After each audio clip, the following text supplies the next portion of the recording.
historic Studio A at the Grand Ole Opry House. It's Crook Chase. With tonight's guest, legendary singer-songwriter Bobby Bear, two-time CMA Female Vocalist of the Year Kathy Mattea, and skipper with the Crook Chase Band.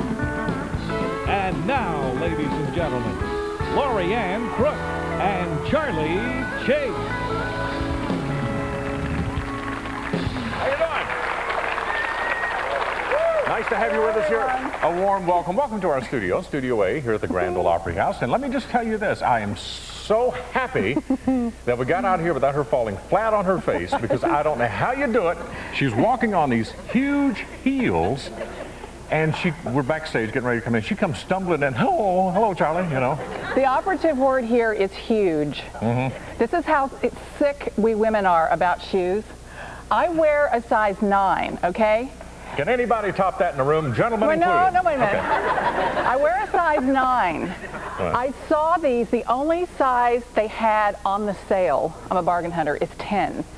So I'm wearing size 10 shoes, and I am flopping around and just I'm tripping. What a sacrifice you made, dear. But if they look good, that's all I care about. And they were on sale. Yes. They're on sale. I'm sorry. It's just a silly thing. It's a silly thing. Well, I was happy I got to. The other night, Lori Ann and I had a chance to visit some of the big stars who were visiting the country radio seminar. Are you going to admit this? Well, sure. Why not? He was. Oh, okay. You guys watch Dancing with the Stars every now and then? Yeah. Okay. He's been misbehaving. No, I haven't. We were backstage at the Brad Paisley concert. Brad Paisley is going to be traveling on tour with, see the two beautiful ladies that sort of in the yellow right there? That's Jewel right next to me. Right next to Charlie in the yellow dress. And they had to separate Julianne Hough from me because she was stalking me all night long. Now, Brad Paisley is in the middle, and then there's Julianne. There's Julianne with Elio Castroneves when she won the Dancing with the Stars. Charlie was all over Julianne and Jewel that night. Well, look at her. What do you think? It was, no. I forgot. I've been married 36 years. I better quit this. Okay. It was a little embarrassing, and he was running around backstage all in a tizzy. He was looking for a photographer. He goes, I have to get my picture with Julianne. I have to get my picture with Jewel. And I said, we just took a big picture. That was a group photo. I want to be by myself with Julianne and Jewel. You are pathetic. Did you ever find the camera person? No, and the invitation is still open to those beautiful ladies. I have to tell you, Jewel and Julianne were very kind. Oh, they were smiling and talking. They're gorgeous. They're absolutely gorgeous. And they're probably thinking, who is this guy? I wish he'd get away from me. That's right. Somebody help me. Please help me. They were very sweet. They'll be back. Yeah, we need to get Julianne and Jewel on this show. They have an open invitation to be on the show. I don't care what they do. They can come over and just sit down. I just want to look at them for about an hour. Listen, we have all the best people, and we have all the pretty people who sing on this show as well. This lady, two-time CMA Female Vocalist of the Year, not once, I'm talking twice, and the song she is singing, I think, is one of the many signature songs. One of the biggest songs ever in country music. It is a country classic, shall we say, and it was a song of the year, single of the year for her as well. Yeah. 18 Wheels on a Dozen Roses. Please say hello to Kathy Mattea. Yeah. Right here.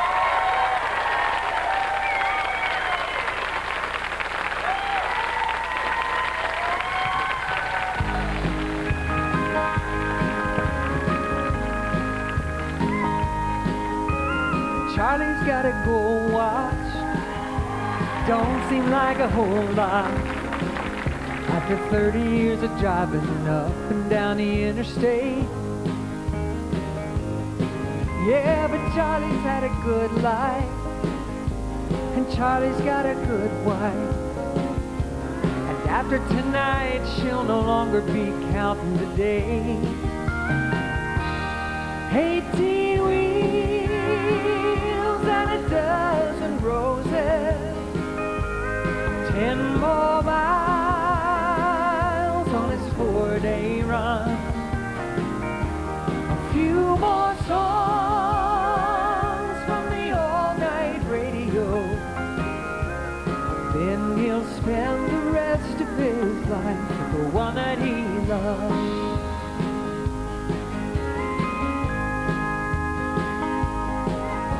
They'll buy a Winnebago, set out to find America.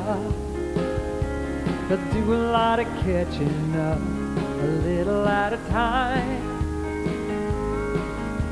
with pieces of the old dream. They're gonna light the old flame, doing what they please, leaving every other reason behind. 18 wheels and a dozen roses, 10 more miles on his 4-day run, a few more songs from the all-night radio. Then he'll spend the rest of his life with the one that he loves.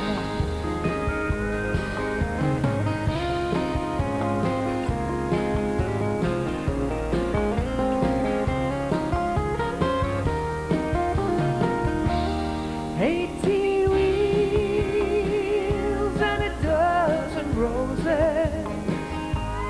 10 more miles on his 4-day run,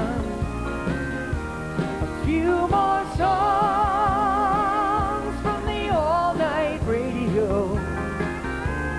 Then he'll spend the rest of his life with the one that he loves.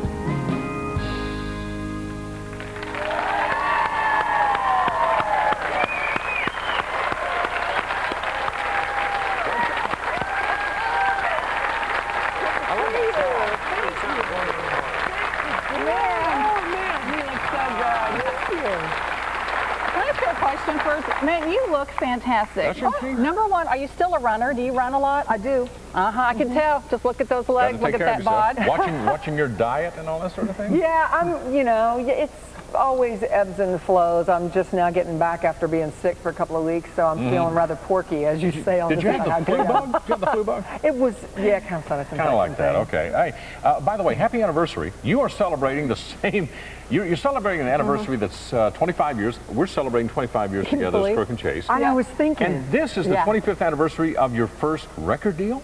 Yeah. Congratulations. Yeah, that's a long, successful career. 18 Wheels was single of the year in 1988, so it's 20 years I've been singing that song. So, now, this is impossible. People have been asking Charlie and me this in interviews about our 25-year career. They say, well, how do you encapsulate it? How do you describe it? How would you encapsulate your 25-year career? Well, I think for you guys, your secret marriage is probably the secret to your success, really. You're trying to make Julianne Hough jealous, aren't you? I know what you're doing. Yeah. I know. I have to say, I was taught early by Alan Reynolds, who was my first producer and just a guru, just a beautiful human being. And he taught me to pick a good song. That's it. And the really good ones, they live well.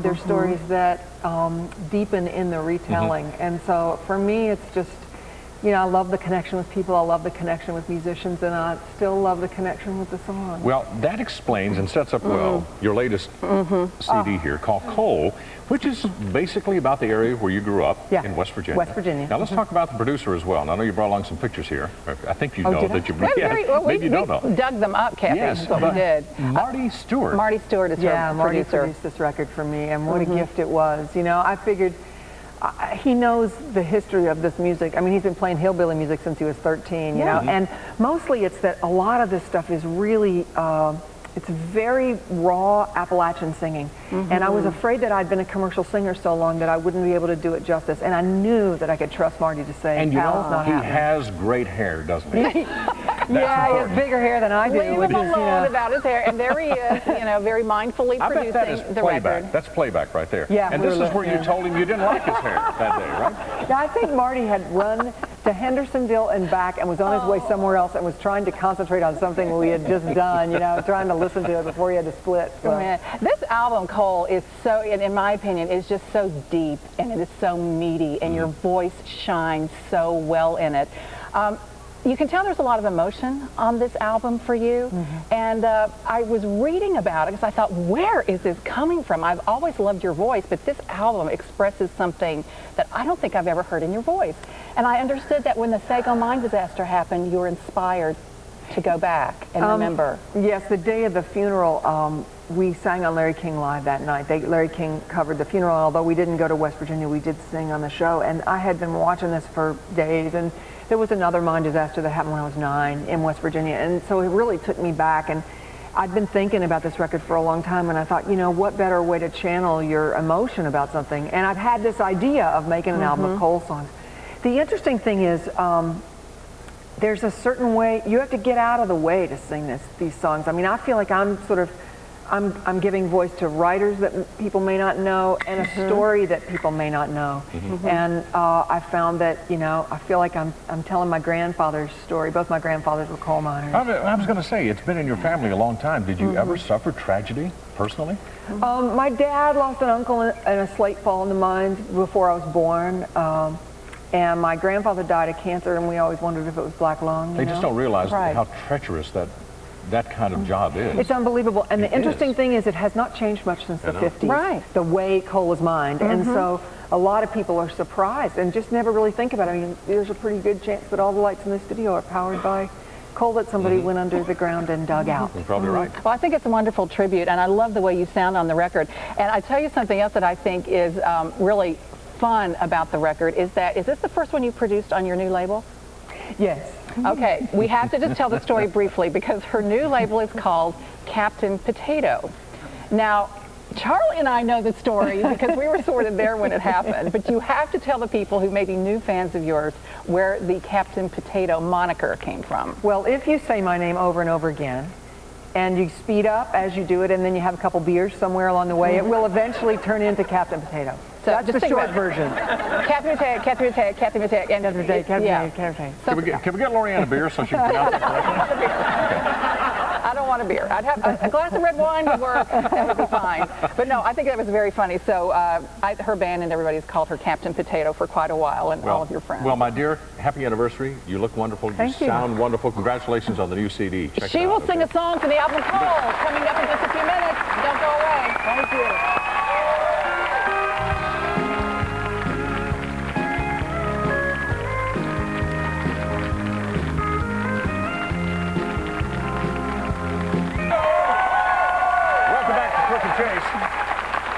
Lorianne said, Charlie, why don't you start the introduction to Bear here because you know more things about him than I. And I said, well, yeah, but most of them I can't begin to tell you. I know. Can I tell you something? I go into the dressing room before the show. These guys are huddled in there with boy talk. Well, no, we're just having fun. We're trying to catch up on a few things. He is one of the true characters in country music. He's also one of those guys that possesses a voice that is... you know exactly who it is as soon as he starts singing, and I think that's wonderful these days. Well, he's just talented all the way around, and believe it or not, the song he is going to sing was his very first #1 hit. Should we tell what year? Can we? He's had a long, wonderful career. Do you remember what year it was, Bobby? 72. Well, my notes say 74. You're wrong, Bobby. with Marie Laveau. Yeah. This is Bobby Bear.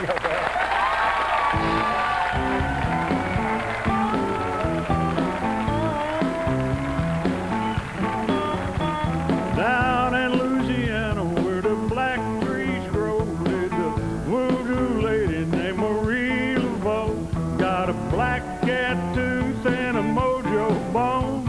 Anyone who wouldn't leave her alone, she go, wow! Another man done gone. She lived in a swamp in a hollow log with a one-eyed snake and a three-legged dog. Bent, bony body and stringy hair. And if she ever seen y'all messing around there, she'd go, wow! Another man done gone. And then one night when the moon was black, into the swamp came Handsome Jack. Oh, good man like you all know, looking around for Marie Laveau. He said, Marie Laveau, why you lovely witch, give me a little charm, it'll make me rich. Give me $1 million, I'll tell you what I'll do. This very night I gonna marry you. Now, baby, hang on, mama. I know a man does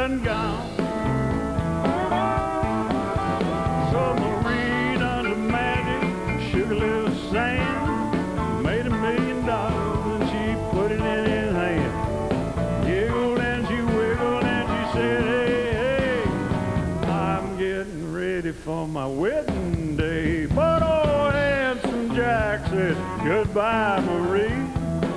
You're too damn ugly for a rich man like me. Marie started mumbling, her fangs started gnashing, her body started trembling, and her eyes started flashing. She went, rah! No, the man done gone.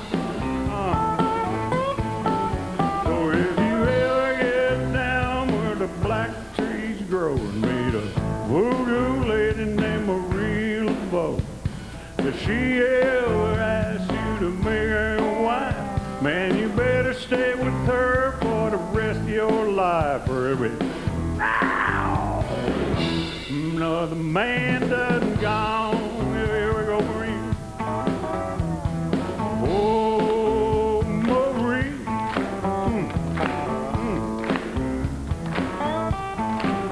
Now, if you ever get down where the black trees grow and meet a voodoo lady named Marie LeBeau, does she ever ask you to make her your wife? Man, you better stay with her for the rest of your life. She'll be, another man done gone. Oh, yeah.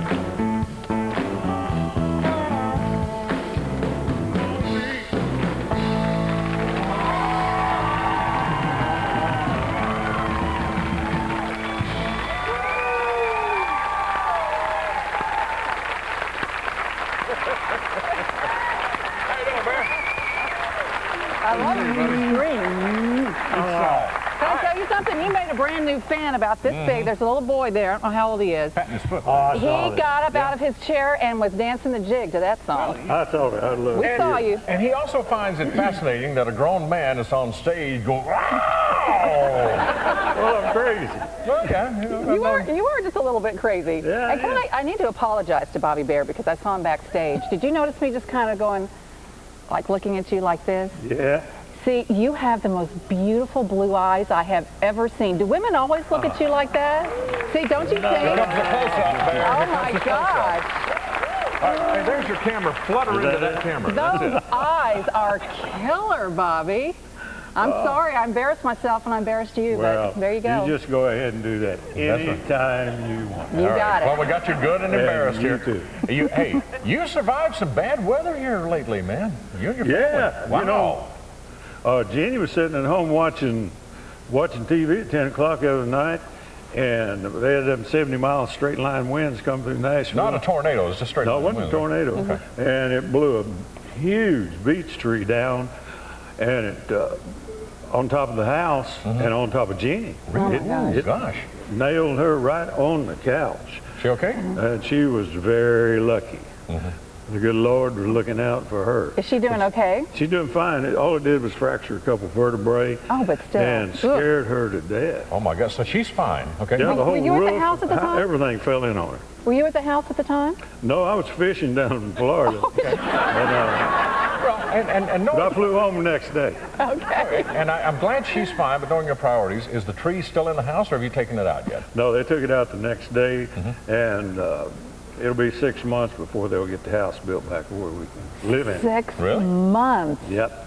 Well, thank goodness she's okay and you're okay. Yeah. No Yeah, kidding. we're fine. No problem.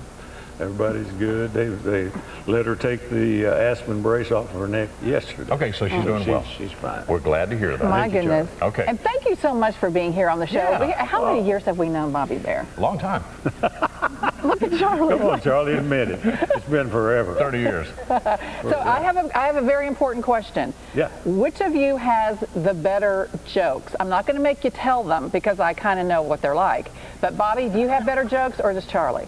It depends on which joke you're telling, whether it's funny or not. That's a Sometimes good they're funny, sometimes they're not. Well, let me But tell you, this guy has been around some of the best in the business when it comes to jokes. For example, when you got out of the Army, your roommate was Willie Nelson. Well, I can't imagine that. Actually, Willie moved in with me Oh, he back in 63, 64. Did you invite him or did he just open the door and move in? Well, he and Shirley were in love, and they ran off together. I think she was still married and came to L.A. Oh my! Should you be telling this I story was now? living in, I don't know. Okay, all right. I was living in North Hollywood, and Willie said they were going to stay out there for a while. I said, well, why don't you just move in with me? Because I was in the process of heating up with Detroit City and 500 miles. So you were doing well. You were a star. I was moving, well, yeah, but I was traveling a lot. Okay. And Willie and Shirley just wanted to sit down because they were in love. And they did. They sat down, they hung out at my house for a few months, and then it worked out great. I was glad to have them there because I love Willie. Well, I know that, but at that point, who was the crazier of the two, you or Willie? Willie was really mild about then because they were in love. You know, they were just holding hands. I was the crazy one. Attaboy. Good job, Bear. Yeah, and I want you to tell me the truth, and I bet you won't. But I mean, because seriously, I bet I do. you've had this huge country career, huge pop career, even did some movies. What is the craziest thing you did? You know, in the tabloids you hear about all these Hollywood stars just doing nutty things. What's the craziest thing you did? Well, I don't know. I've done a lot of crazy things. Oh, but I want to hear a good one. Well, one time, it was an accident. I was fishing up Center Hill, and I had Waylon and his wife before Jessie, big tall girl from Phoenix, in the boat with me. And I went to make a big long cast, and she had a wiglet on. And I snatched that wiglet and threw it way over yonder in the water. And it looked like a dead rat out there. I was pulling it in. And I turned around and looked at her, and she was a tall girl anyway, and it looked like her neck was that long. I said, well, I think we better go in on you. And so we did. Did she whoop you? No. No, but you want to hear some real crazy things, but I can't tell them. I know that. Well, I know. If I told them, we'd all be in trouble. I know, and the police would show up probably. They probably I'm still looking for half of those people involved. You know, I mean, it's a family show, but do you think you might write them in a book someday? I mean, we would love to read about it. I'm waiting until more people die. And then I will. They're just about all gone now. There's something more. I know. You know what I mean. Yeah, I know what you're talking about, yeah. You got a bunch of stories that need just a little bit of filtering, and you need some safety. That's what you're trying to say. Right. All right. Okay. Well, I know after hearing that I want to live long enough to read it, because it sounds like a good one, Bobby. Well, you will. Okay. Yeah. All right. I want you to know, we are so happy that you're here. We're so happy that you're continuing to write and be active in the music business, because you mean a lot to a lot of people, including us, buddy. Thank you very much. Bobby Bear, everybody. Short break. More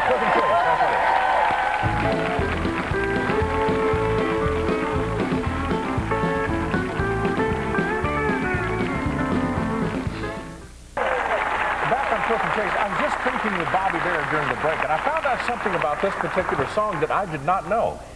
He was invited to be on American Bandstand, and as a matter of fact, they wouldn't let him do this particular song. Well, because it's a little edgy and controversial. It's called Maggie's at the Lincoln Park Inn. Huge hit. Ooh. Oh, for Bobby Bear.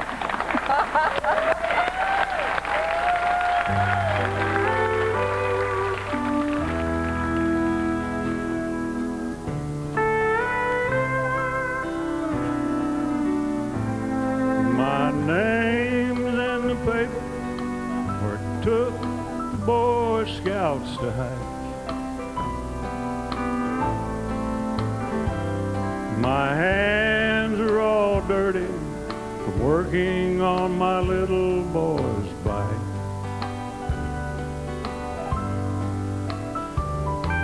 The preacher came by, I talked for a minute with him.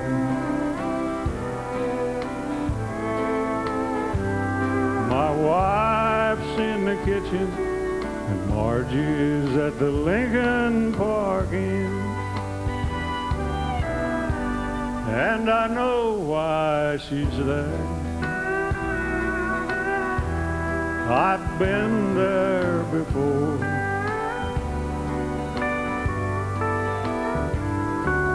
But I made a promise that I wouldn't cheat anymore.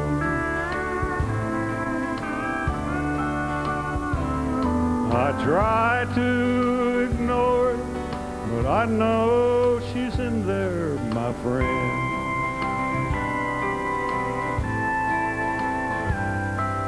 mine's on a number. Margie's at the Lincoln Park Inn. Next Sunday it's my turn to speak to the young people's class. And they expect answers to all of the questions they ask. What would they say if I spoke on a modern day sin? And all of the Margies at all of the Lincoln Park Inns.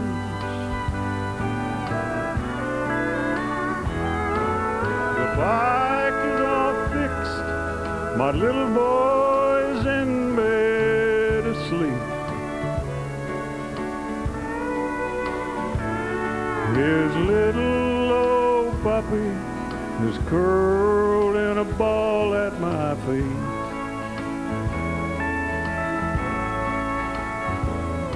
My wife's baking cookies to feed to the bridge club again. I'm almost out of cigarettes at Margie's at the Lincoln Park Inn. And I know why she's there.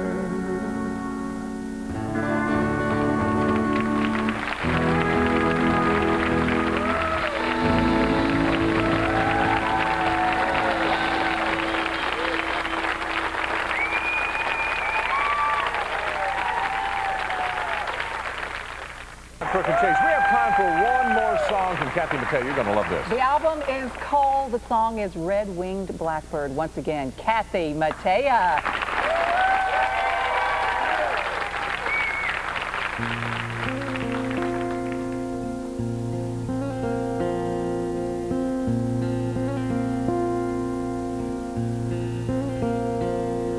Oh, can't you see that pretty little bird singing with all his heart and soul? He's got a blood red spot on his wing, and all the rest of him's black as coal. Of all the colors I ever did see, red and black are the ones I dread.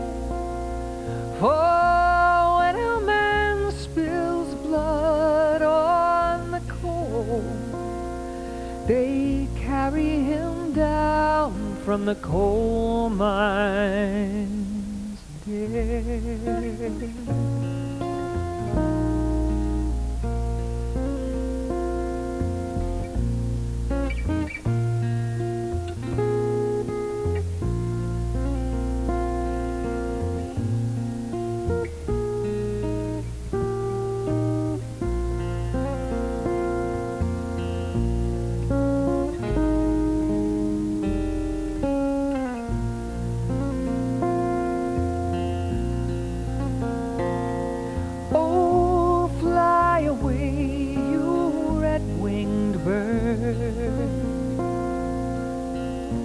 Leave behind the miner's wife.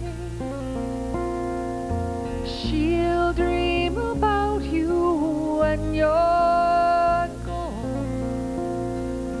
She'll dream about you all her life.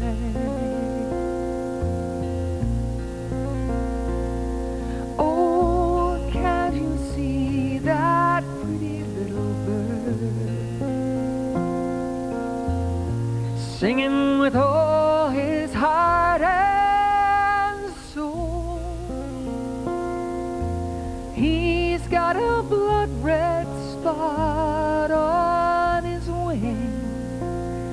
and all the rest of him's black as coal.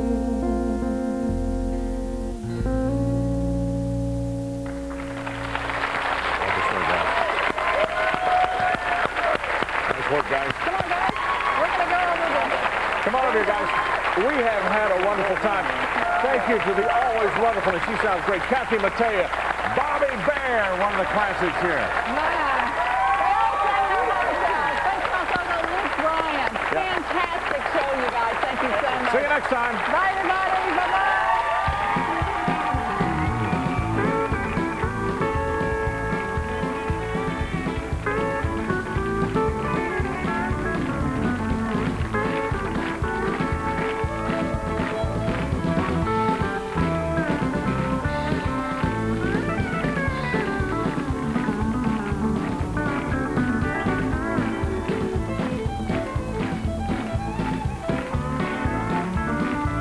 If you'd like to be a part of the Crook Chase studio audience, just call 1-888-677-9256 for tickets.